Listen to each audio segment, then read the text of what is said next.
Spending these expenditures to produce that, and then coming up to producing a cover, I would have a meeting for the editors to present their covers to me, and then I would take a look and see if the cover that's being presented meets some qualifications. As an example, we have a large research department, and if the cover subject was going to be presented, I personally wanted to make sure that the cover subject is not in the sole interest of the editor, that it was interested in who our audience is.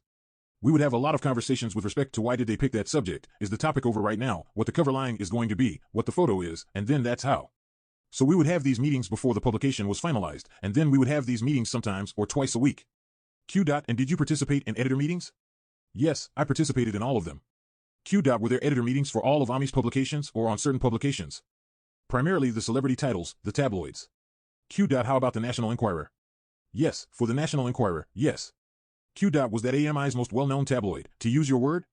Yes, during the period from 2015 to 2017, what were the last 4 digits of your work cell phone number? 7501, Q. IS at 01 or 91. Age 705 to 7591 Quetzal. You gave us more than that, all right. And your personal cell phone, just the last 4 digits? .5955, how about the last 4 digits of your last phone number in New York City? 4899, Q. And did you have a separate office phone number in Florida? Q. Yes, I did. You don't happen to remember the last 4 digits of that number? Address? Yes, I do now, 1221. Okay, this isn't a quiz. During the same period, did you have an AMI email? Yes, I did. Q. How many email addresses? I had 2 email addresses. Q. And without giving us the beginning portion of those email addresses, did they end with the domain name amilink.com? Yes, they did. Q. Now, why did you have 2 separate email addresses at amilink.com? Well, the reason being, I would receive hundreds of emails a day and I had my assistants look at all of my emails to vet out which ones I should look at right away, which ones were important or not. I also had a second email address which was private because I would receive emails from the Human Resources Department on salaries and raises and compensation, or sometimes other sensitive issues which I didn't want my assistants to see, so I had 2. Q.So, without giving us the exact name of those email addresses, is it fair to say you had one kind for general purposes and one for purposes that you didn't want other people to have access to? That's correct. Q. And in addition to HR matters, like salary, did you also sometimes use the more restrictive email address when you were dealing with sensitive subjects or sources? Yes, for confidential I would. Q. Are you here today pursuant to a subpoena? Yes, I am. Q. And are you represented by counsel? Yes, I am. Q. Is your lawyer present in court? Yes, he is. Q. Are you familiar with somebody named Dylan Howard? Yes, I am. Who is Dylan Howard? Q. Dylan Howard was a reporter, a celebrity reporter for American media. He was also promoted over the years to become editor-in-chief of the National Enquirer, editor of Star. Was the managing director of Readout, a digital celebrity site. And he was also the chief content officer of the company. So, which means, to clarify, that means that all the editors reported directly to Dylan Howard. So he was kind of like chief editor-in-chief? Q. That's correct. Q. But, in addition to that, he was also the editor-in-chief of the National Enquirer? Yes, he was. Q. And was that true during the periods from 2015 to 2017? Yes, that's correct. In that capacity, who was his direct supervisor? Q. Dylan reported directly to me. Q. And can you describe for the jury a little bit about what Dylan Howard's roles were in each of those 2 jobs? No, you said he had a lot of jobs, but the 2 that I'm asking about in particular, being editor-in-chief of the National Enquirer and kind of being the editor-in-chief of all the AMI publications, the chief content officer. The difference about celebrity magazines versus other magazines, these celebrity or tabloids are all weekly. They're all weeklies. The editor, as Dylan, would receive, as call it, his report card every week based on what the sales would be. You would know immediately whatever decision Dylan made or we made for the cover of the magazine. You would immediately see what the sales were done. If it was a mistake, you didn't do it again. That's one. The other piece, the other portion of the job is, all of the sources, freelancers, editors, photographers, writers, all reported up to different department heads, but they all ended up reporting to Dylan. As chief content officer? As chief content officer. Q. Withdrawn. So, is it fair to say that Dylan Howard kind of ran the network of sources for AMI, all of AMI's publications?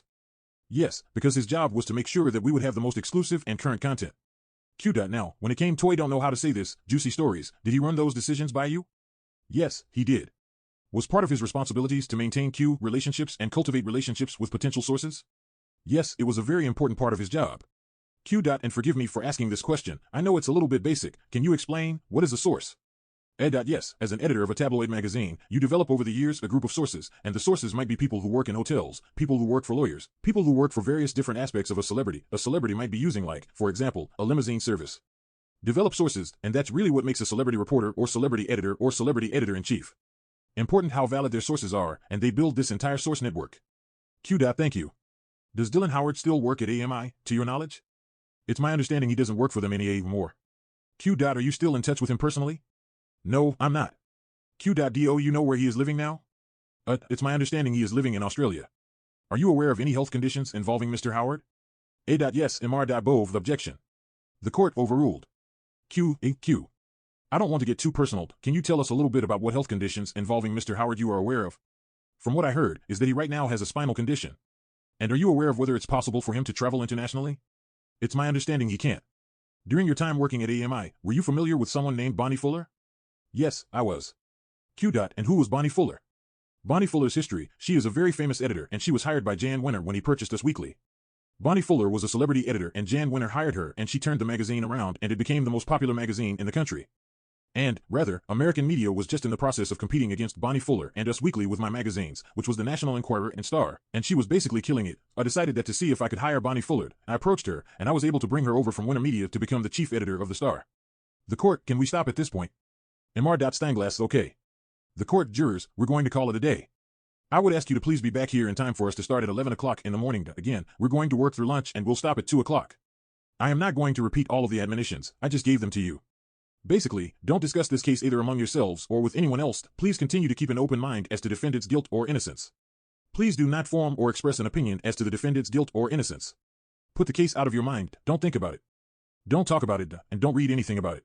Thank you. I will see you tomorrow. The court: please be seated. You can step out, sir. The witness: thank you. The court: all right. As you know, tomorrow morning we're going to have our hearing at 9:30. If for some reason we're not done by 11, I expect that we will be. We'll pause it at that point and we'll deal with the jury and then pick it back up after that. Mr. Stanglass: can we approach on scheduling matters? Whereupon, a sidebar took place between the court and counsel. Mr. Stanglass: so I think you told the jury that we were working on Monday, but I thought the court had asked the court. Yes, I will correct that. Mr. Stanglass: that was number one. Number two, I think you might have also said we were breaking early on Tuesday, the 30th. I am not sure that anyone is asking for that. My understanding is Mr. Stern isn't coming in that day at all. Ms. Nichles: there is no Seder. The court: we can work all day. I will advise the jury of that. Mr. Stanglass: great. Ms. Nichles: thank you. The court: we do have one juror. I believe we have one juror who observes the holiday. We can find out from her if she needs to leave at 2. Mr. Stanglass: my understanding is, I think I can speak with a little bit of authority on this point. For that day, it's either all or nothing. With that holiday, it's either the juror wouldn't be able to come in at all or they will be able to stay until 5. There is nothing about leaving early that day. The court: we will clarify. Mr. Bove have a few applications with respect to Mr. Pecker. The court: sure. Whereupon, the following occurred back in open court. Mr. Bove: first of all, during the testimony this morning, being mindful of the court's practice and ruling about not speaking objections, we objected to some testimony from Mr. Pecker about the whereabouts of Dylan Howard. I wanted to amplify that objection and move to strike the testimony. It was hearsay. He doesn't have first-hand knowledge of those facts, and it was also irrelevant. The court: irrelevant? Mr. Bove: yes, Judge. Mr. Stanglass: first of all, potential unavailable hearsay is admissible. Second of all, whether or not it's irrelevant depends on what arguments defense intends to make, and it also could be foundational for some arguments that we intend to make. I don't think it's irrelevant in any way. I do think it's appropriate to elicit hearsay solely as to the question of the witness's availability. Mr. Bove: the question of witness availability for that hearsay exception, Judge, is for you, and you make that determination outside the presence of the jury. Not relevant to what the jury is considering, they're not, and so that is being asked to evaluate that exception. Position. The court: thank you. Your objection is noted. Anything else? Mr. Stanglass: no thank you. Mr. Bove: yes. There are a few other things that we expect will come up during the testimony of Mr. Pecker. We thought we could raise them now if the court has the time. The court: sure. Mr. Bove: one relates to the issue with the limiting instruction that the court distributed this morning relating to Mr. Cohen. I think it's likely a similar issue will present itself during the testimony of Mr. Pecker, and in particular with respect to AMI's resolution with the U.S. Attorney's Office for the Southern District, New York. We think the same limiting instruction, modified to change out Mr. Cohen and to add AMI, is appropriate. We will ask for that at the right time. Mr. Stanglass: that's reasonable. The court: is the email instruction that I drafted, is that acceptable? Mr. Bove: Judge, we think it would need to be modified slightly if we can take some time this afternoon to make a proposal to the court. The court would ask both sides to submit new proposals. Please get it to me by this afternoon. Mr. Bove: the next issue relates to the potential for testimony about polygraphs administered to Mr. Sajidin. I think he may be the only one. The court ruled in limine that evidence relating to the polygraph administered to Stormy Daniels was inadmissible. We think that the logic of the ruling should apply with equal force to any testimony from Mr. Pecker regarding the polygraph to Mr. Sajidin. Mr. Stanglass: we're not intending to elicit that. The court: there you are. Mr. Bove: thank you. Next, we think it's likely that the government will offer evidence of some newspaper articles during the testimony of Mr. Pecker, some from the National Enquirer. Also, at least one, maybe two, from the Wall Street Journal. When those are offered, we would ask that the limiting instruction be provided, that they're not being offered for the truth, and to explain to the jury the admissibility purposes for which they're being used at trial. Mr. Stanglass: I'm not sure that is the appropriate time to give that instruction. I would like to think about that. But, obviously, they're not being admitted for their truth, and so it may be appropriate at some point to inform the jury of that. The court, if you could give me a sense of what these articles would be. Well, I think there are two Mr. Steinglass, one we discussed at some length in the motions categories. In limine last Monday, which were the articles in the National Enquirer, at least the headlines in the National Enquirer, the pro-Trump headlines and the anti-opponent headlines. I think Mr. Bove mentioned that we intend to elicit two Wall Street Journal articles, one from November 4, 2016, and the other from January 12, 2018. Those are also coming in for the facts and the dates of their publications, but not for truth of the matters asserted in any of those articles. We have no objection to some type of instruction at the appropriate time. COURT. So the purpose for which you are offering them is to establish the date and the fact that it's published? Mr. Steinglass, and what the revelations were in those articles, not because they're true, but because of the effect they had on the campaign for the articles that came out prior to the election, and for the cover-up. The article that came out in January of 2018, kind of unmasking the Stormy Daniels deal. The court, all right, so you can submit your proposed language later on and you can indicate what its intended purpose is for so I could read it to the jurors. Mr. Bove. Thank you, Judge. We will do that. The last issue relates to some records that I think will be offered through the testimony of Mr. Pecker or through a subsequent custodian from AMI. They fit into two categories, as I understand it, a set of emails and a set of text messages. Without prejudging the testimony, I would not be shocked if Mr. Pecker can lay a business records foundation, certainly if he can't, some or all of those materials. I would be shocked if the custodian couldn't achieve that. Especially in light of Mr. Howard's absence at this trial, there are some complicated and embedded hearsay issues in the documents. Mr. Pecker is participating in some of the text message exchanges. He is also participating in some of the emails. Those not complicated. The ones where he is not a participant, there is embedded hearsay issues that will need to be addressed.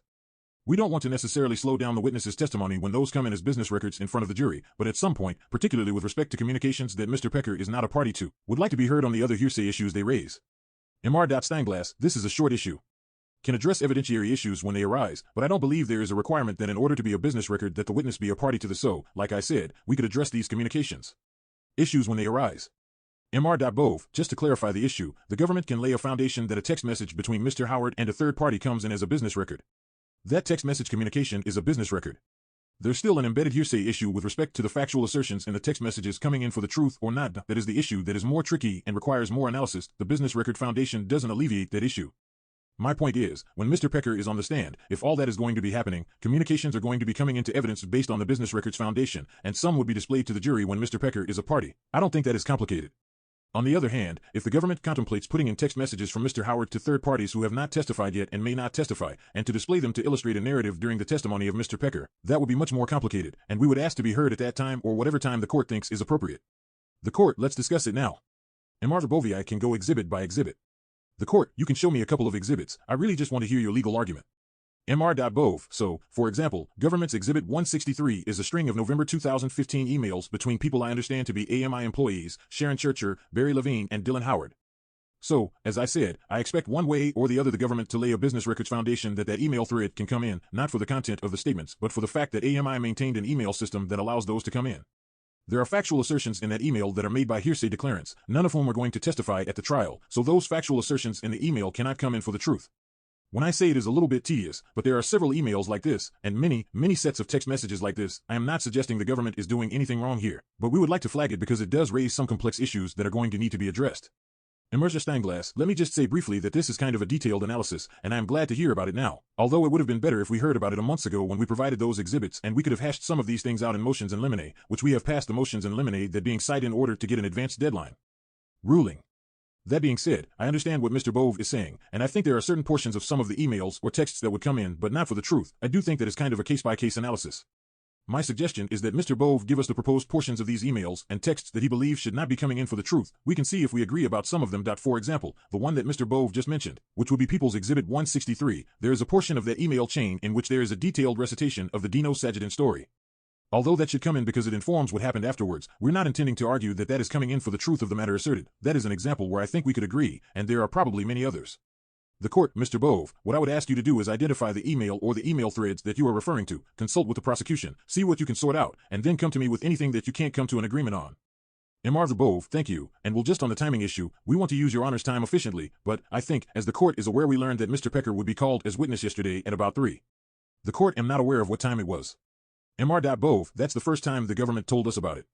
The court, Mr. Bove, anything else from the defense? No, Your Honor. Thank you. COURT from the people? Mr. Steinglass, no thank you, Judge. The court, is there anything else that you would like to submit or you would like me to consider before we have our hearing tomorrow at 9:30?